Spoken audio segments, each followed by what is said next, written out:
4, 3, 2.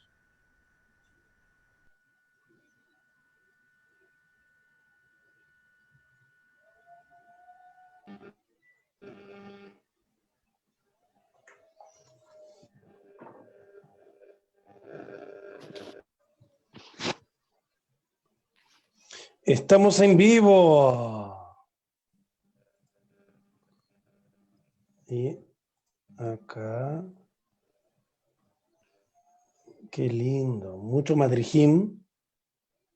En el Facebook. Hola, hola.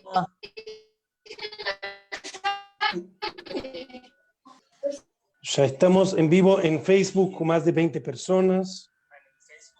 Y acá voy a sacar la posibilidad de que la gente se desmutee. Y transformo a Gabriel en host.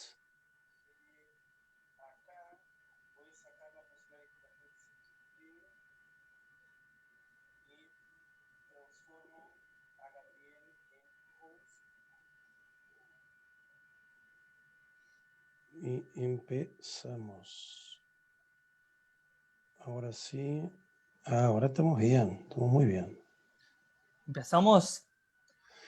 Dale 2 minutos, Cotó, porque estoy recibiendo sin parar WhatsApps que la gente está entrando, que tenía el ID mal. Empezamos. Dale 2 minutos, Cotó, porque estoy recibiendo sin parar WhatsApps. Gente de Madrid, de Valparaíso. Qué lindo.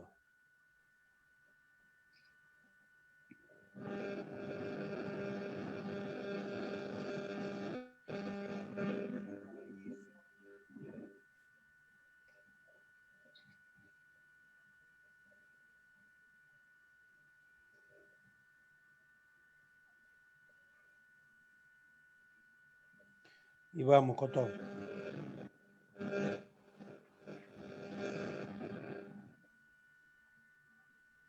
Gaby, tienes que desmutear a Cotó.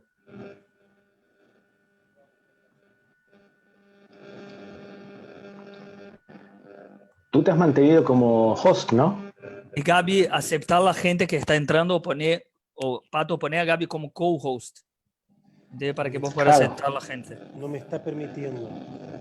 Okay. Entonces, manténeme como host hasta que Ahí ahora devolveme. Ahí te pasé. Ahí te pasé.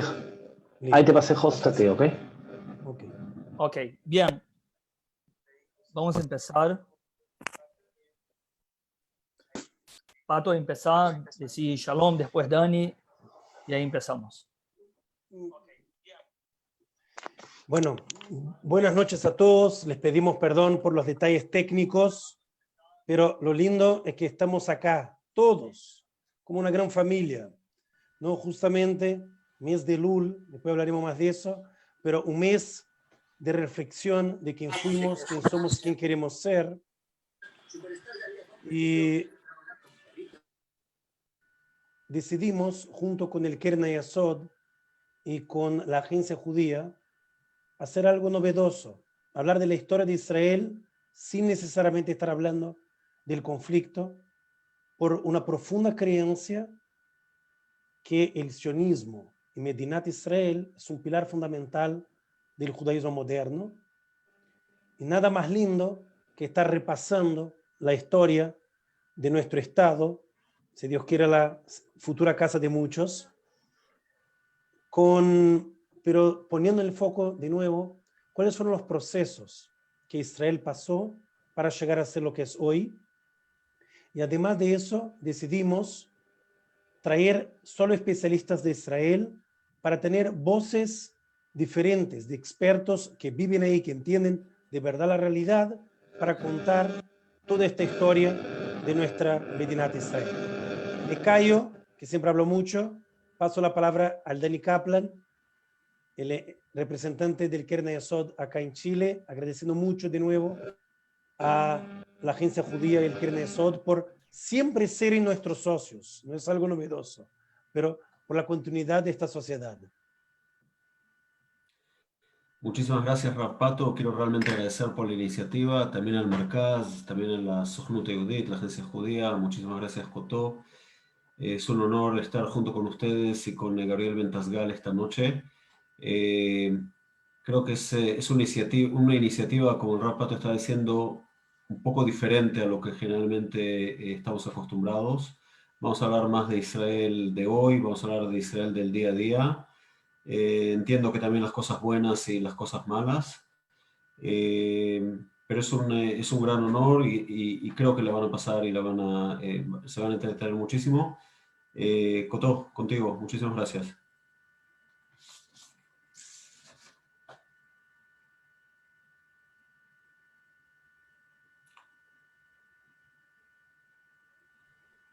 Ok. Hola a todos. Primero, muchas gracias, Pato, Merkaz, Dani, Keren Esod. Yo creo que primero es muy bueno trabajar en conjunto. Y la otra cosa que yo de verdad creo que tenemos que hablar de Israel, tenemos que conocer a Israel. Y acá tenemos una oportunidad única que van a ser 5 encuentros empezando hoy, todos los miércoles a este horario. Cada encuentro va a ser con un charlista distinto, experto en el asunto, donde vamos a conocer desde la creación del Estado de Israel, desde el sionismo antes, desde el sionismo hasta los dilemas de la sociedad israelí hoy en día. Y para empezar nuestra charla, quiero presentar un gran amigo y gran persona, y gran experto en todo lo que es Asbará y también Israel, periodista Morederech, y tiene otros títulos que ya se va a presentar con muchísima experiencia y estoy seguro que estamos empezando en la mejor forma. Nuestro querido amigo Gabi Bentasgal. Gabi, Baruch haba, bienvenido y ahora con vos.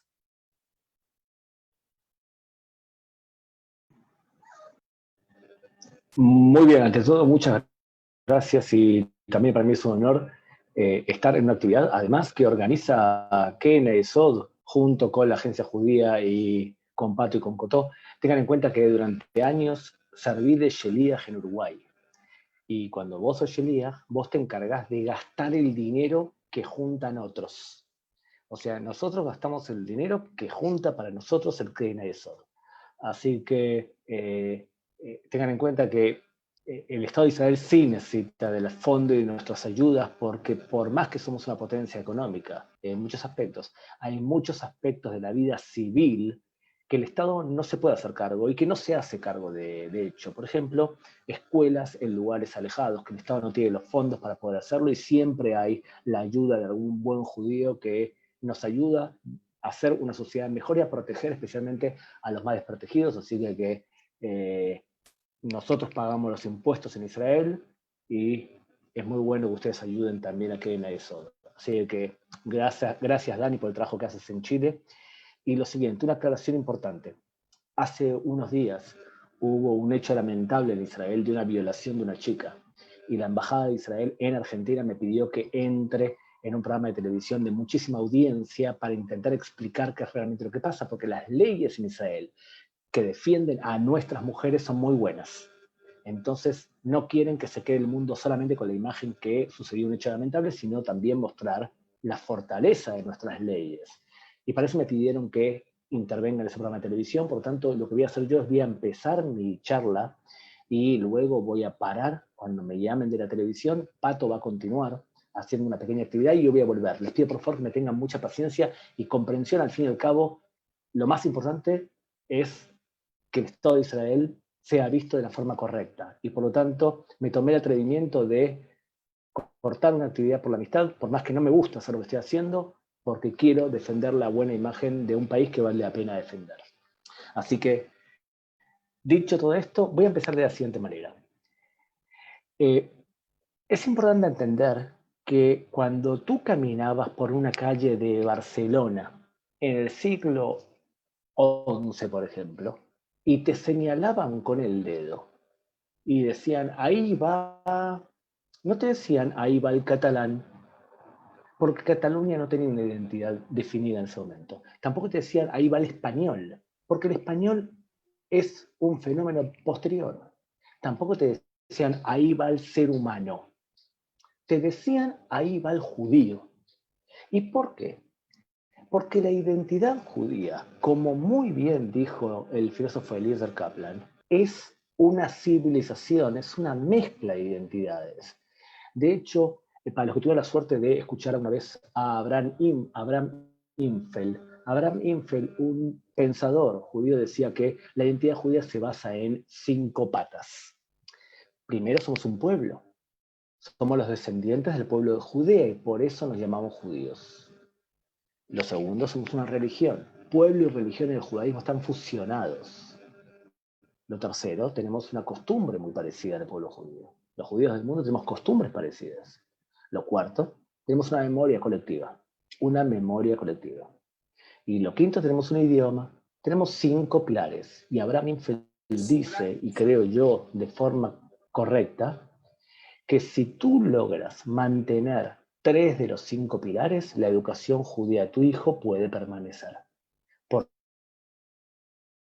3 pilares sostienen a una mesa. En cambio, 2, la mesa se cae. Digo todo esto porque en el siglo XI el judío era judío, punto. ¿Cuándo comenzó a modificarse nuestra situación? Bueno, durante el periodo del Iluminismo o de la Revolución Francesa. Nos abrieron la puerta de los guetos y ahí tuvimos que decidir qué tipo de judío queríamos ser. Y como siempre, clásico entre los judíos, no elegimos una sola respuesta, elegimos por lo menos 4.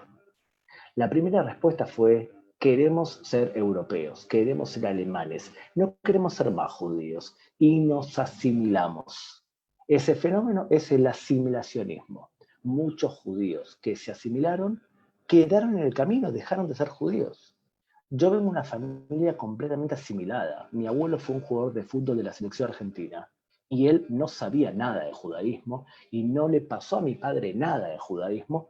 El objetivo, él era como una especie de anécdota el hecho de ser judío. Sí, se casó con una judía, pero no era algo importante en su vida. Mi familia era netamente asimilada. La segunda respuesta de los judíos fue: nosotros no queremos ser como los cristianos, no queremos ser europeos, no queremos el iluminismo, no queremos los cambios, no queremos la modernidad. Y para rechazar esa modernidad, vamos a encerrarnos en la ley y declarar que no hay nada nuevo fuera de la ley. Y la segunda respuesta de rechazo a la Revolución Francesa y el iluminismo fue lo que nosotros conocemos hoy como la ortodoxia. Esa fue nuestra segunda respuesta. La tercera respuesta fue: inventamos una fórmula que quizás ustedes o alguno de ustedes está de acuerdo. Tengan en cuenta, es una fórmula nueva, tiene 200 años nomás, ¿eh? Y la fórmula es: yo soy chileno de nacionalidad y de religión judía. Inventamos algo nuevo en el judaísmo, que es pensar que el judaísmo es una religión, cuando nunca fue solamente una religión. Si entendemos esas 3 respuestas, podemos entender a la cuarta respuesta. Y la cuarta respuesta es: ¿se acuerdan que nombré a aquellos que les prometieron que iban a ser tratados como igual en el marco del iluminismo? Bueno, ellos después de más o menos 50 años se decepcionaron porque no los trataban como iguales y porque el antisemitismo era demasiado fuerte. Estas personas decepcionadas del iluminismo dijeron: perdón, todos los pueblos del mundo buscan un lugar bajo el sol. Nosotros también. ¿Y dónde vamos a buscar el lugar bajo el sol? Volvamos a la tierra de nuestros antepasados que nos pertenece. Y ellos son los líderes del movimiento sionista. O sea, el sionismo tiene la siguiente característica. Primero, como palabra, es una palabra quitada, sacada, inventada por una persona que después se volvió ortodoxa y antisionista, de apellido Birnbaum, que dice: el anhelo de regresar a Sion, que es uno de los nombres de Jerusalén, eso es sionismo. Y nosotros, que vivimos en varios lugares del mundo, tenemos que regresar y construir nuestra patria histórica. ¿Pero de dónde surge esa ideología? Bueno, el primer componente que surge de esa ideología es que el sionismo se forma en Europa. Y en Europa se forman los pensamientos nacionales. Tras la caída de los reyes y el absolutismo de los reyes, los pueblos piden representación política y ocurre a mitad del siglo XIX el fenómeno conocido como la Primavera de las Naciones, en donde muchos pueblos del mundo buscan su lugar bajo el sol. Fíjense el caso de Italia. Giuseppe Garibaldi, desde Florencia, une la identidad de los reinos italianos y se crea el concepto de una Italia unificada, donde hablamos el mismo idioma y tenemos una cultura parecida. Lo mismo ocurre en España y lo mismo ocurre en Alemania, donde Prusia lidera la unidad de esa idea que luego será Alemania. O sea, al igual que todos los movimientos nacionales, porque por ejemplo Garibaldi, hablamos del año 1870, igual que todos los movimientos nacionales surgen parecidos a la época, el sionismo como movimiento aparece unos poquitos años después. Si todos se independizan, nosotros también. O sea, que el primer factor que llevó al judío a querer regresar a la tierra de Israel y buscar su lugar bajo el sol es el nacionalismo europeo.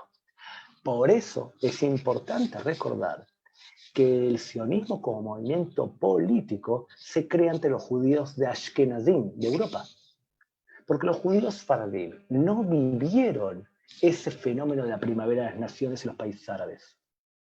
Es un fenómeno netamente ashkenazí, que es una desgracia, porque los faradim tuvieron que adaptarse a lo que creaban políticamente los ashkenazim. Una gran desgracia para los faradim.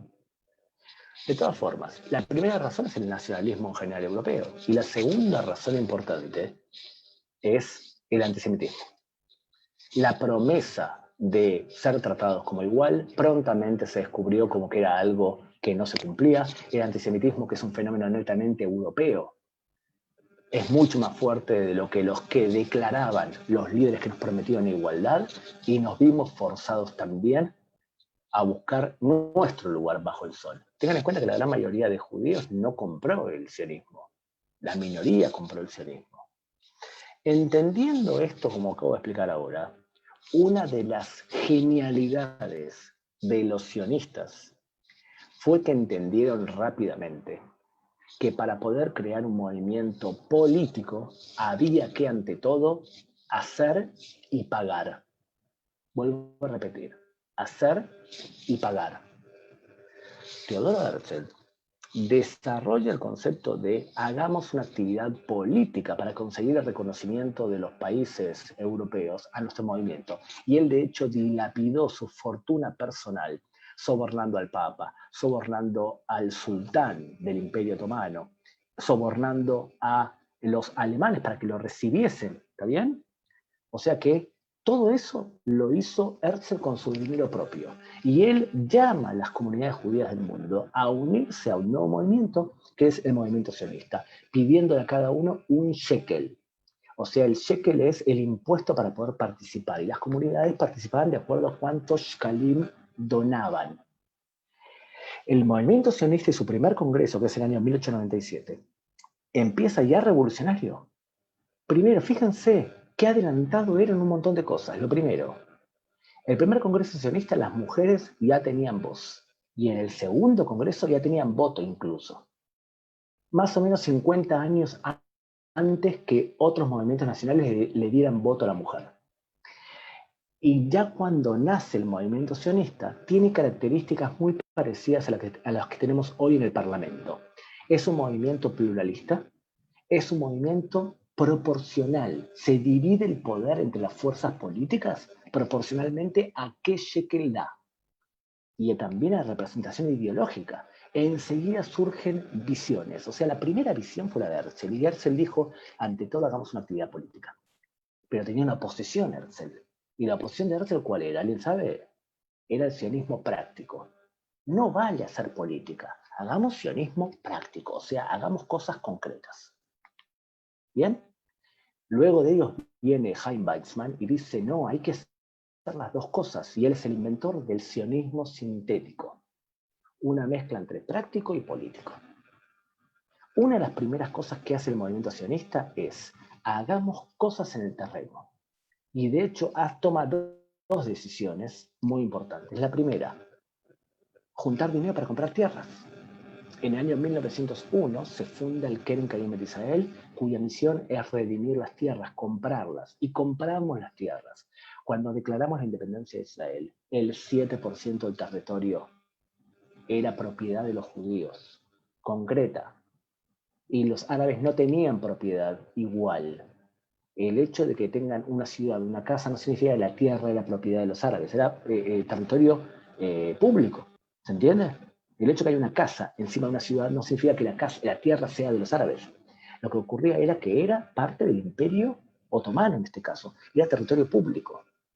Ahora bien, lo primero que hacen los judíos es juntar dinero para poder comprar territorios. Keren Kayemet. Luego de unos años, en 1920, se crea el Keren Ayesod, que es otra organización también destinada a construir, porque juntás dinero para poder hacer cosas. Entonces, una de las primeras cosas que hacen los judíos es entender que hay que hacer y construir, porque nadie nos va a regalar en bandeja de plata nada. Y entonces se crea un montón de organizaciones para empezar a construir. Una de ellas, la Agencia Judía, en el año 1929. Antes, el Bala Leumí, la Comisión Nacional. Y lo que ocurrió en el movimiento sionista es algo único y especial. Único y especial. Y es que cada movimiento sionista, cada brazo ideológico del sionismo creó un Estado adentro del Imperio Británico. Ustedes saben, el Imperio Británico, después de la Primera Guerra Mundial, toma dominio sobre lo que hoy conocemos como la Tierra de Israel. Y dentro de ese imperio, los sionistas crean varios estados adentro de ese estado. Les voy a dar varios ejemplos. Si tú eras laborista, si tú eras proletario, eras de izquierda, tú tenías tu cuenta de banco, ¿en dónde? En el Banco Hapoalim. Era el banco de los trabajadores. Y tu equipo de fútbol era el Hapoel de tu ciudad. Si tú eras de Tel Aviv, eras de hincha de Hapoel Tel Aviv. Y también tenías tu ejército propio, la Haganah, que tiene que ver con la izquierda en Israel. Y tenías tu diario y tenías tu seguro médico incluso. Se conoce como el seguro médico Clalit. Es el seguro médico de los trabajadores en Israel. Pero ¿qué pasa si tú eras de derecha? Si tú eras de Betar, ¿cuál era tu equipo de fútbol? El Betar de Jerusalén, Betar de Tel Aviv, en un momento Betar de Haifa. ¿Tenías un ejército propio? Por supuesto, tenías al Etzel. ¿Tenías un diario propio? Por supuesto, tenías el diario Herut. ¿Y qué seguro médico tenía alguien de Betar? El seguro médico Leumí Nacional. ¿Y qué banco ponía su dinero alguien de Betar? En el Banco Leumí. ¿Está bien? ¿Y qué pasaba si tú eras de Maccabi? Si tú eras de Maccabi, tu equipo de fútbol es Maccabi. Y tu equipo de básquet es Maccabi. Y tu banco es... ¿Cuál es el banco de los liberales? El Bank Discount. Y tu seguro médico, el seguro médico Maccabi. No tenías ejército. Era la clase media que especialmente llegó en la tercera, cuarta y quinta Aliyá. En el caso de la quinta Aliyá, después de la subida de Hitler al poder, llegaron con dinero también. O sea que, si ustedes piensan en un macabeo vive en Tel Aviv y en Haifa. ¿Ok? En cambio, un laborista se va a un kibutz. O sea que fíjense, el Estado de Israel creó, o sea, el movimiento sionista creó varios movimientos a la vez, varios países a la vez. Cuando se creó el Estado de Israel, existió algo que hay que tener en cuenta y es efectividad. Ben Gurión declaró, tenemos que pasar de la kitatiut a la mamlachtiut. Significa, en vez de que cada uno tenga una kitá, un país adentro de otro país, tenemos que tener un país que sea nacional, etatismo. O sea que, desde el momento que se creó el sionismo, tenemos varios estados que después se transformó en uno y había cohesión interna. ¿Y por qué logramos eso? Porque el movimiento ideológico nació primero y después la ejecución. Y teníamos muy claro que lo que necesitábamos era, como bien dijo Theodor Herzl, un refugio para el pueblo judío. Explicado entonces esto, veamos entonces qué pasa del otro lado. Porque hoy tenemos portavoces, por ejemplo, árabes, palestinos, que te dicen argumentos muy extraños, que no tienen ningún sustento fáctico, ¿ok? Les voy a decir que Cotó, antes de empezar esta charla, me contó que era muy cotidiano escuchar en Chile que se decía que la identidad árabe-palestina había surgido un poquito antes que vengan los británicos durante el Imperio Otomano. Si ese es el argumento que ustedes cuentan en Chile, o sea, escuchan en Chile, les prometo que ustedes están en una buena situación. Están en una muy buena situación. Porque en general, las barbaridades que dicen la narrativa palestina no es esa fecha.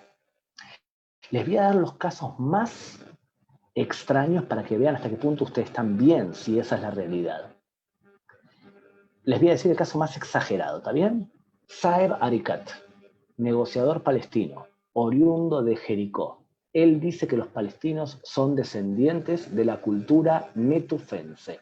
Los netufenses, como bien sabe Dani también, que es guía de turismo y también Cotó, los netufenses era una cultura que vivía principalmente en el norte de Israel y que es prehistórica. Estamos hablando de más o menos el siglo XII antes de la era cristiana. Saeb Arikat dice que ellos son descendientes, que los palestinos son netufenses. Todavía no lo he escuchado a nadie decir que los palestinos son descendientes de los dinosaurios. En ese caso sería el palestinosaurio, ¿está bien? Pero puede ser que dentro de poco lo escuchemos. Ahora, ese es un argumento. El otro argumento, que es un poco más cercano, dice que los palestinos son descendientes de los cananeos, que vivían antes de los judíos. O sea, los palestinos son descendientes de los jebuseos y de los cananeos y de todos los pueblos que estaban en la antigüedad, cosa que es una barbaridad en todo sentido. Pero el argumento más normal, les van a decir que los palestinos son de hecho filisteos. Y de ahí el nombre palestinos, porque palestinos y filistea es muy parecido. Este es el argumento que suelen utilizar. Y les voy a decir rápidamente por qué no es verdad. ¿Quiénes son los filisteos, entre todo? ¿Cómo se llamaban a sí mismos los filisteos? Ellos a sí mismos, ¿cómo se llamaban? ¿Se llamaban filisteos? La respuesta es no. No sabemos cómo se llamaban, porque eran un montón de tribus. Era un pueblo, sabemos, que venía de Creta o de la zona de Grecia, y que llegó tras la guerra del Peloponeso, y que llegaron en tribus bastante dispersas. De hecho, Saúl, por ejemplo, el rey Saúl, que muere en manos de los filisteos y que su cabeza es colgada en Beit Shean, por lo visto luchó contra otros filisteos, no de la Franja de Gaza, uno que está en el norte. Entonces, ¿quiénes eran los filisteos? Son tribus muy asimiladas, muy asimilacionistas en sí, que tenían cultura especial. Por ejemplo, tenían vasijas donde dibujaban palomas que solamente puedes encontrar en Creta. Y la vestimenta de un soldado era con un escudo muy grande y un sombrero con unas plumas en la cabeza, y así se lo describe, por ejemplo, a Goliat. Yo tuve la suerte de estar en Creta y la cultura minoica, que es la cultura de Creta, te mostraba un soldado muy parecido a cómo se describe a Goliat. Ahora, ¿por qué teníamos problemas con ellos? Bueno, ellos, entre otras cosas, sabían forjar espadas y nosotros no. Pero la palabra filisteo viene del hebreo. Los hebreos llamaban a las tribus filisteos, porque la palabra filisteo viene de polesh, y polesh en hebreo significa invasor. O sea que estamos hablando de un pueblo pagano que desapareció, se asimiló a los judíos. El rey David los conquistó y se asimilaron. En el siglo VII ya no existían más los filisteos.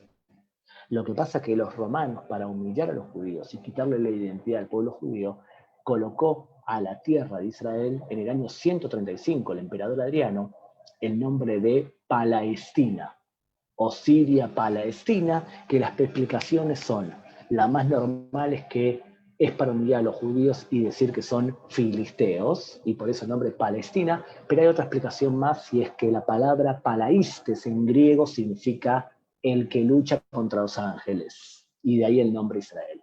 O sea, puede ser que le hayan puesto el nombre de Israel, pero en griego, antiguo, ¿ok? Entonces, es evidente que no tiene nada que ver una cultura que desapareció, pagana, oriunda de Creta, con los árabes que vinieron de la península arábiga y que hoy llamamos palestinos. Entonces la pregunta del millón es, ¿y dónde vienen los palestinos? ¿Quiénes son? Muy bien, los actuales palestinos vienen de la siguiente forma. Desde el año 1517 hasta el año 1882, la cifra de judíos en la tierra de Israel ronda los 25.000 almas. La mayoría en Jerusalén, donde siempre hubo mayoría judía. ¿Y cuántos árabes había ahí? O sea, cuando hablo de árabes son personas que hablaban árabe. 250.000. Durante 400 años hubo 250.000 personas. ¿Y cómo se llamaba la tierra? ¿Qué nombre tenía? ¿Tenía el nombre Palestina? De ninguna manera. Los árabes mamelucos, musulmanes mamelucos, y los musulmanes otomanos no llamaban a la tierra Palestina, porque el nombre Palestina es un nombre europeo. Pregúntenle a un árabe que les diga a ustedes Palestina. ¿Qué les va a decir? Palestina. No pueden pronunciar la P. ¿Cómo vas a ser dueño de algo que no sabes nombrar siquiera? Entonces, el nombre fue un nombre europeo. Cuando los británicos regresaron a la tierra de Israel, dominando el imperio británico, volvieron a utilizar el nombre que conocían, que era el nombre Palestina. ¿Ok? Un segundito. Muy bien. Ok, muy bien. Vamos bien en tiempo. Entonces, ¿de dónde surgen los árabes? 250.000 personas. Empiezan a venir masivamente los árabes en varias olas, pero voy a nombrarles 3 olas. La primera ola, árabes beduinos, o sea, tribus que deambulaban, llegan a la tierra de Israel cuando los británicos deciden, primero los franceses, después los británicos, construir el canal de Suez. Obligaban a los beduinos a trabajar y muchos escapan y llegan a final del siglo XIX a la tierra de Israel. Primera ola. Segunda ola más importante todavía. Cuando empiezan a venir los judíos a la tierra de Israel, empiezan a contratar mano de obra árabe. Porque los socialistas, los primeros que vinieron, que fue la primera aliada, 25.000 personas que llegaron eran familias religiosas, principalmente de Rusia, y muy pocos yemenitas, hablando de 1861 en adelante. Fueron las ciudades, crearon Rishon LeZion y demás, y por más idealistas que sean, contrataban mano de obra árabe. Imagínense esto. Ustedes saben que David Ben Gurión estuvo en Rishon LeZion y el tercer día de estar en Rishon LeZion organizó una huelga. En cambio, los de Rishon LeZion podrían contratar a los árabes de al lado que venían con su pita y su aceite y su dátar y con eso comían y trabajaban. O sea que los primeros sionistas contrataron árabes y los árabes trabajaban juntos. Ahora bien, la segunda ola viene por los judíos que vienen a ofrecer trabajo. Y la tercera ola, todavía más importante, es cuando los británicos llegan a tierra de Israel, porque empiezan a construir mucho, muchísimo. Un ejemplo, los británicos construyeron el famoso puerto de Haifa. Necesitaban ese puerto para sacar petróleo desde Irak. Y por lo tanto, cuando traen, desde el año 1920 en adelante, traen muchísimos árabes para la construcción y para el trabajo. Por lo tanto, ¿quiénes son los árabes que vienen a tierra de Israel? Son todo tipo de tribus llegadas en 3 épocas diferentes que llegan a la tierra de Israel y de acuerdo al nombre de la persona árabe tú puedes saber perfectamente de dónde es. Si tú vas, por ejemplo, a la ciudad de Nablus y ves que muchos de ellos se llaman de apellido Al-Masri, que es un nombre árabe, Al-Masri significa que ellos vinieron de Egipto. Masri es Mitzrayim, es Egipto.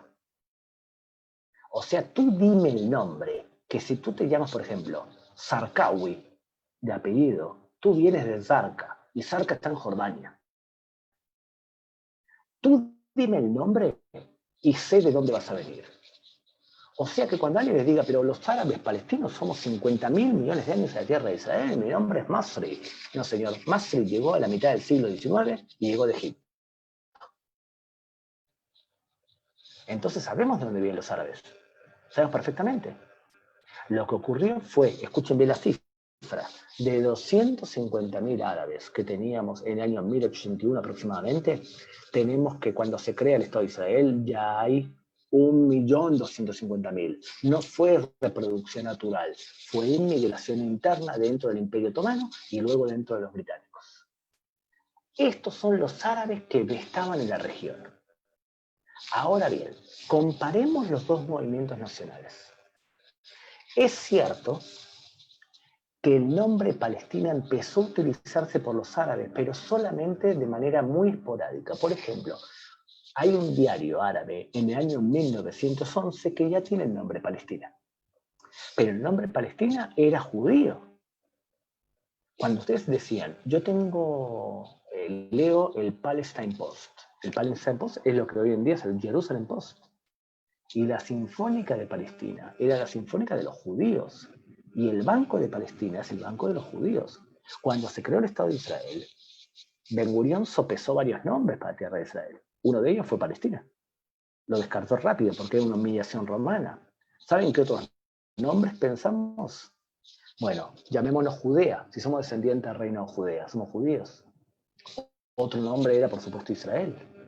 Otro nombre era Sion. Y un nombre menor, que también era una opción, era Sabra. ¿Ustedes se imaginan si hubiésemos escogido el nombre Palestina? Hoy tendríamos un conflicto ¿con quiénes? ¿Con los árabes? ¿Palestinos? No, el nombre está ocupado. No lo utilizamos el nombre, a pesar de que todo el mundo llamaba a esta tierra Palestina. Si ustedes ven en la enciclopedia Larousse de los años 20, van a ver que en el mapa aparece la bandera palestina con bandera celeste y blanca y un Maguen David. Era la bandera de los judíos. Ahora bien, fíjense la diferencia. El conflicto palestino-israelí nace cuando hay dos entes nacionales enfrentados. Antes no es un conflicto nacional. Se transforma en nacional cuando hay dos naciones, dos pueblos que se pelean por algo. Ahora, en el año 1900, ¿había un pueblo llamado palestino? Ni siquiera se usaba el nombre. Ni siquiera había una identidad nacional junta, porque los árabes, y los que han tenido clase conmigo en otros marcos, yo le explico varias veces, la identidad básica de las personas en el Medio Oriente es su pertenencia a la jamula, al clan. Los Masri son un clan, los Kawasme en Hebrón son otro clan, y los dos clanes más fuertes de la tierra de Israel eran los Nashashibi y los Hussein. Eran los dos clanes más fuertes. El mufti de Jerusalén era de los Hussein, y entre ellos se odiaban y se odian hasta el día de hoy. Ustedes saben, alguien fue a comer, ¿cómo se llama?, a Abu Ghosh. Fueron los israelíes a comer a Abu Ghosh, hummus y demás. Abu Ghosh es un poblado nashashibi. Y los Hussein eran la oposición, eran los más ricos, y el mufti de Jerusalén era Hussein, y se odiaban entre ellos. Con decirles que los nashashibi incluso fueron parte del Lehi, del grupo clandestino de extrema derecha y extrema izquierda Lehi, también fue nashashibi. Había nashashibi ahí y ayudaron, por ejemplo, a la madre de Tzahi Hanekbi, a Geula Cohen, a escaparse de los británicos. O sea que había una disputa entre clanes. ¿Cuándo fue entonces que los árabes empezaron a tener conciencia nacional? Antes de que llegasen los británicos, el sueño árabe era crear una gran nación árabe que vaya Siria, Jordania, Líbano e Israel, dirigida por Hussein, que después va a terminar siendo el rey de Jordania y el rey de Irak, la familia Abdallah, la familia Hashim, de hecho. Esa jamula firmó un acuerdo con los británicos para que si ellos ayudaban a los británicos a echar a los otomanos, iban a recibir una especie de reino en toda la región. Y el sueño era crear una gran nación árabe bajo la familia Hussein, que incluyese los países de Siria, Jordania y más.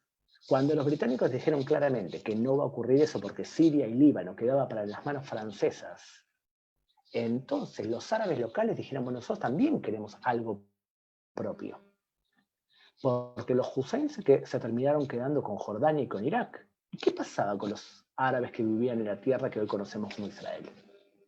Desde el año 20 en adelante podemos hablar ya del nacimiento de algo parecido a una conciencia más o menos nacional árabe local. Por eso el conflicto palestino-israelí, algunos lo ponen en el 20 o en el 21, y todos coinciden que seguro empezó en el 29. Yo soy de los que creo que el conflicto empezó claramente en el 29, porque como creo que el conflicto es esencialmente religioso, el uso de la religión se ve claramente en el 29. Por más que en el 20 y el 21 ya el mufti de Jerusalén incitó religiosamente contra los judíos, pero el 29 fue evidente. Ahora bien, todos los árabes, cuando se crea el Estado de Israel, que quedaron bajo Jordania, eran árabes que recibieron buena parte de ellos ciudadanía jordana. Y todos los árabes que quedaron en la Franja de Gaza quedaron, tras la guerra de independencia, bajo dominio egipcio. Cuando en 1967 quedan los dos grupos bajo dominio israelí, es claramente cuando los dos sienten que forman parte de una unidad llamada pueblo palestino.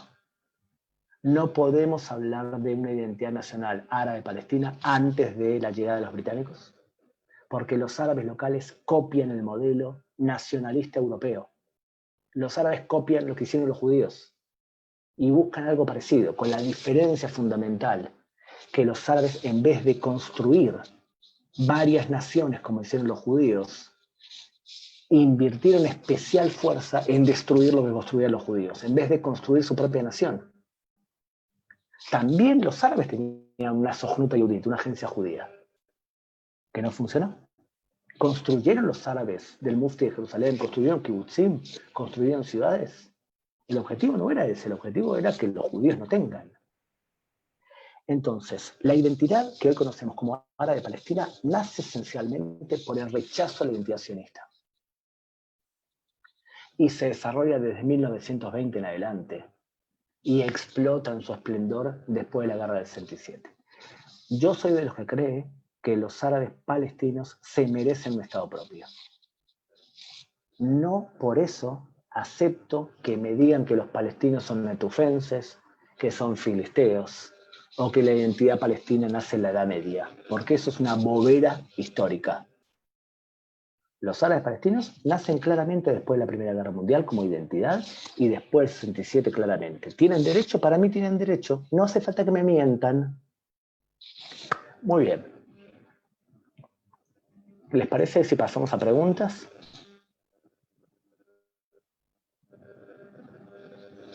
Sí, ahí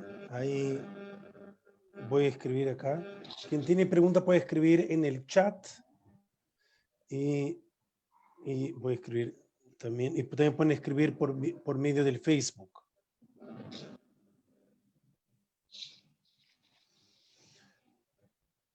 La pregunta es, ¿qué pasó para poder llegar a este proceso de la partición? Porque dicen que en 22 Churchill se lo entrega un país entero y de esta otra parte, de esta otra partición, es un Estado judío y no un Estado de Israel y un Estado árabe, que no existía esta conciencia nacional. Creo que te están dando la razón, pero si quieres comentar eso. Bueno, ante todo recuerden lo siguiente. Uno de los argumentos palestinos es que los judíos recibieron más territorio que los árabes en la partición. Tengan en cuenta que lo que era Palestina británica, lo que recibieron los británicos fueron 120.000 kilómetros cuadrados, lo que hoy es Israel y Jordania. En 1922 le regalan a la familia Hashem lo que hoy es el reino hashemita de Jordania y crean un país comiéndose el 76% del territorio. ¿Qué pasó con el 24 restante? Bueno, con el 24 restante lo volvieron a partir. 55 para los judíos, 45 para los árabes. ¿Pero por qué esa diferencia? Si los árabes supuestamente eran más. Bueno, por dos razones fundamentales. La primera, tres razones. La primera es que la gran mayoría del territorio era desierto. La ONU decidió que como los judíos sabían florecer el desierto, mejor que lo utilicen ellos. ¿Ok? Entonces, esa es una razón. La segunda razón, buena parte del territorio lo compramos los judíos. El territorio es propiedad nuestra. Lo tercero, importante, la ONU sabía que iban a venir un montón de refugiados judíos de Europa, sobrevivientes del Holocausto, y había que darle lugar para vivir. Entonces, por eso se parte la tierra de así, pero no se olviden, la tierra ya fue partida. Nosotros recibimos 21.000 kilómetros cuadrados de 120.000 y el resto fue para los árabes. Entonces la división evidentemente fue injusta para nosotros. Después, de alguna manera, Ben Gurión y el ejército logró corregir un poquito eso desde el punto de vista territorial. Perdón, 21 fue lo que pasó después de la guerra de independencia. Antes recibimos mucho menos todavía. Muy bien, dicho todo eso, tengan en cuenta que nosotros, mientras que construimos, tuvimos 5 olas fuertes de inmigración. La primera alía de 1981 en adelante, donde vinieron aproximadamente 25.000 judíos de Rusia y un poquito de Yemen. La segunda alía, que fue una alía esencialmente después del pogrom de Kishinev en 1913 en adelante, donde vinieron judíos, muchos de Rusia, trayendo consigo una ideología socialista. La tercera alía después de la Primera Guerra Mundial, gracias a la influencia de la Declaración Balfour.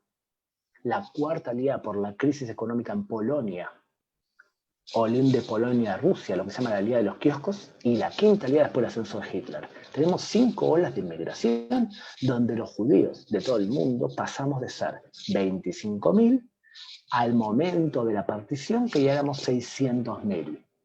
O sea que sabemos de dónde vinieron los judíos. Los judíos vinieron de alía y de nacimiento natural. Y mientras que venían a la tierra de Israel, construían. ¿De dónde vinieron entonces los árabes? También de aliot. Los árabes palestinos también son producto de aliot, pero aliot laborales. Y no bajo una ideología sionista, sino producto de la necesidad de trabajar en varias olas de inmigración. Pato. Me llegó una que es, la semana pasada hubo un debate entre Gabriel Zaliaznik, expresidente de la CJCH, con Sabas Chawan, de la Federación Palestina, que él también dijo que ellos son descendientes de los filisteos, y él cita, estoy haciendo un mini de dónde surge la pregunta de este joven, es que él citaba una y otra vez Ilan Pope y Shlomo Sand como los judíos no son un pueblo de verdad, y Ilan Pope que somos producto de un colonialismo europeo en Medio Oriente. Y después Vamos preguntan entonces, algo... espera, vamos rápido con los dos. Vamos rápido con los dos. Ilan Pape suele ser muy citado por pro-palestinos. Era un ex profesor de la Universidad de Haifa. Un alumno de él hizo un trabajo de tesis doctoral que él se la dirigió, donde dijo que en Tartura, una ciudad del norte de Israel, había habido una matanza adrede. Y él se guiaba por un testimonio que era falso. Bien, los soldados de la Hativá, del batallón Alexandrón, le hicieron juicio. Y el tipo tuvo que asumir que era mentira. ¿Qué dijo Ilan Pape, que era el director de su cátedra? Dijo, la verdad no importa para un historiador. Lo importante son las narrativas. Y este hombre, en el ámbito de la academia, no tiene prestigio en Israel. Sí tiene prestigio entre personas y países que no les importa la verdad, que les importa la narrativa. Les sugiero entrar a la aplicación Asbarap, que ahí hay un capítulo entero solamente sobre Ilan Pape. La aplicación y la página de asbarap.org, que ahí si pones Ilan Pape vas a ver entonces qué es lo que dijo Ilan Pape. Lo segundo, hay un profesor de cine francés de la Universidad de Tel Aviv llamado Shlomo Sand. Y Shlomo Sand argumenta que los judíos nunca fueron expulsados por los romanos durante la revuelta contra los romanos, sino que los actuales palestinos son de hecho los descendientes de los romanos, de los judíos antiguos. Y que además, dice Shlomo Sand, nunca hubo nacionalidad judía, sino que fue un invento posterior. O sea que los judíos nunca fueron expulsados, por más que hay pruebas genéticas que demuestran que los judíos son descendientes de los de Judea, y además los judíos nunca fueron un pueblo real, y que los verdaderos judíos, prepárense, son descendientes del pueblo de judíos conversos, los Kuzares, los Házaros. Bueno, esa pavada, escrita por un comunista de la Universidad de Tel Aviv, que en Israel es vista como una pavada, ha sido traducida al español. ¿Y quién toma lo que dice Shlomo Sand? El hecho de que sea un académico israelí, especialista en cine francés, no significa que el tipo sea un historiador serio. Es especialista en cine francés. Lo que pasa es que los libros de él son citados por personas que dicen, bueno, si lo dice un israelí debe tener algo de razón. Una persona pro-palestina extrema suele citar a Ilan Pape y a Shlomo Sand, como si fuesen la fuente de la autoridad. ¿Qué piensan los otros historiadores israelíes sobre ambos personajes? Es una serie de desprecios. Los historiadores en Israel consideran a Shlomo Sand un charlatán, y a Ilan Pape ni hablar. A los dos personajes les recomiendo buscarlo en Asbarap. porque explicamos ahí qué fue lo que dicen los demás y qué fueron los argumentos que utiliza en, por ejemplo, el libro La invención del pueblo judío de Shlomo Zahn, que fue traducido al español. Sí, Pato. Otra pregunta es que si hubo en algún momento asentamientos judíos en Jordania, ya Sí, que totalmente. históricamente era parte del reino judío. Totalmente. Había asentamientos judíos en varias épocas e incluso el Keren Kayemet de Israel compró terrenos en Jordania. Y cuando hicimos el acuerdo de paz con Jordania en 1994, uno de los temas fue qué pasa con los terrenos que compramos los judíos más allá del río Jordán, o lo que hoy es Jordania. Próxima pregunta es que gran parte de los palestinos cristianos que llegaron a Chile llegan justamente en estas olas de la década de 20, antes de la creación del Estado de Israel.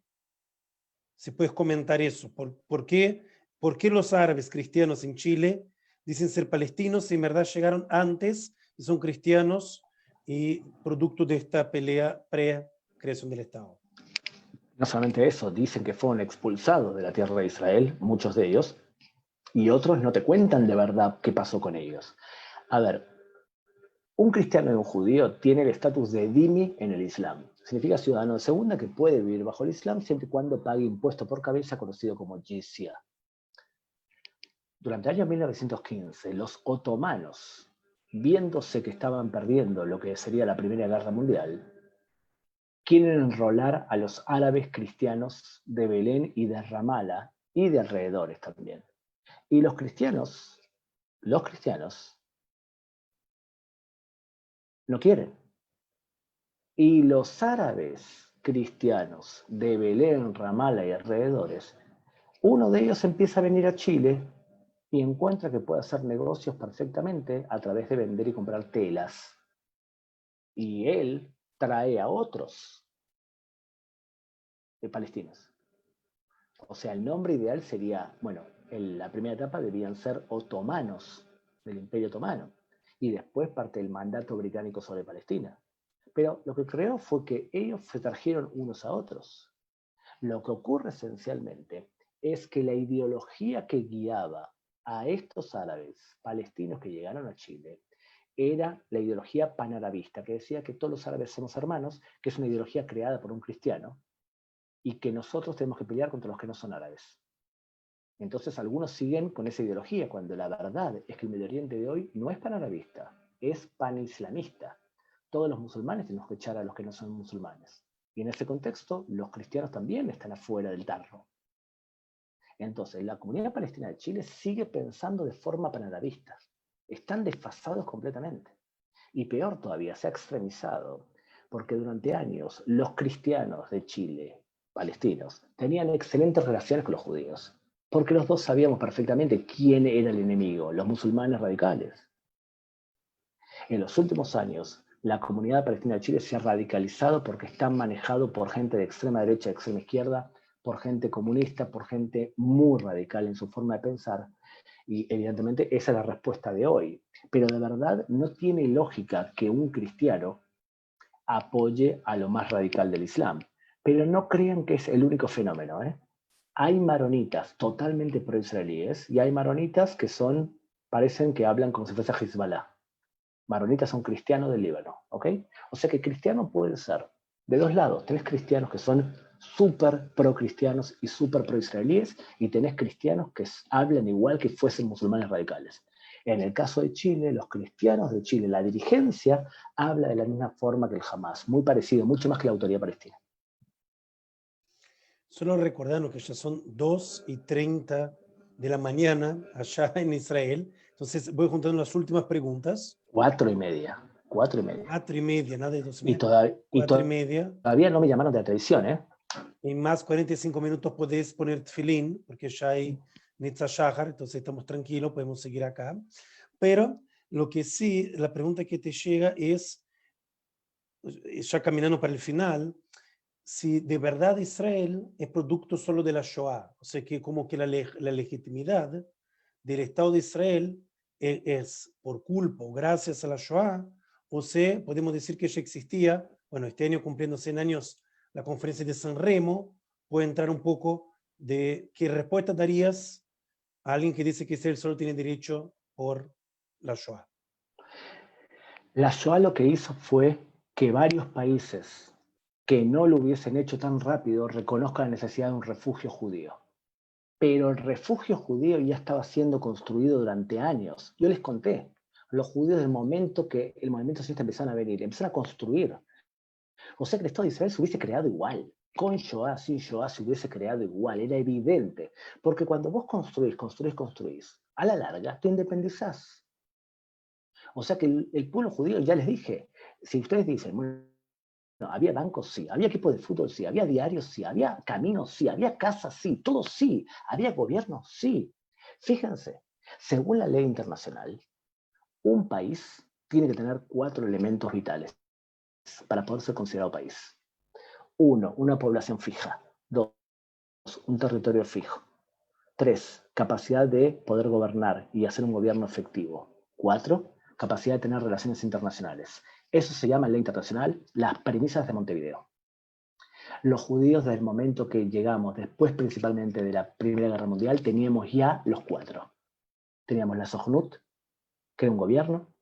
Teníamos la Sojnut, que era, o la Organización Sionista Mundial, que era relaciones internacionales. Teníamos economía y teníamos también población. Los palestinos, hasta el día de hoy, no tienen las 4 cosas. No sabemos qué territorio tienen, se pelean entre ellos. ¿Qué población tienen los palestinos? Si Cisjordania piensa de una manera y la Franja de Gaza piensa otra. ¿Tienen un gobierno efectivo? Luego de 100 años del concepto de pueblo palestino, no tienen nada. ¿Y saben por qué no tienen nada? Porque se han ocupado, en vez de construir, de destruir. Y entonces, evidentemente, es muy difícil que tengan un gobierno efectivo. Esa es la diferencia fundamental entre los dos movimientos. El movimiento sionista fue un movimiento proactivo. Hacemos. Y los judíos del mundo donamos para tener un refugio. La Shoah lo único que hizo fue destruir a parte de nuestro pueblo y que ciertos países entiendan lo que quizás hubiesen entendido de otra manera un poquito más tarde. Ahora, decir que la Shoah fue lo que creó al Estado de Israel es simplemente desconocer la historia. Y es desconocer que ya veníamos construyendo, como lo expliqué durante la clase. Mira, no tenemos más preguntas. Entonces, justamente, una hora de reloj de clase, excelente. Antes de terminar, bueno, estamos en el mes de Elul, y como se los comentaba, existe una búsqueda de un despertar espiritual, un despertar de nuestra conciencia, y por eso estamos en una época de pandemia, lo que todo es muy loco, pero decidimos también tocar el shofar. Voy a tocar bajito porque mis vecinos me odian y mis hijos duermen, pero de verdad, bueno, agradecer mucho a Gametas Gal, pues Coto y Dani van a contar cómo seguimos las próximas semanas, pero muchas gracias, como siempre, muy claro, y hacemos la toquia shofar.